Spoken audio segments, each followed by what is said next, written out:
My father died while I was in prison, and no, they didn't allow me to go to the funeral. And there were a number of reasons for this. The first is that I was a level 4 institution. It was a high security level, and it was incredibly difficult to get permission to leave even for a funeral.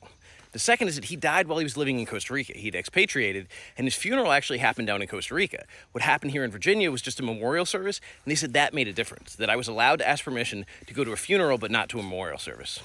And if I'd gotten approved, the process wouldn't have been a heartwarming one. I would have had to wear a bright orange jumpsuit, handcuffs and shackles. I would have been led by 2 guards. We had to pay, by the way. We basically had to pay their hourly wages, the cost of transportation and all those things. I would have gone there, and I was allowed to be there for an hour before the service. Couldn't even actually go to the service, but I could go see the body, even though in my case my father was cremated. I could sit with family, but I couldn't have any contact. I couldn't hug anybody, couldn't be that close to anybody. So I could basically just go to the place where they were going to hold the service, but couldn't interact with anyone.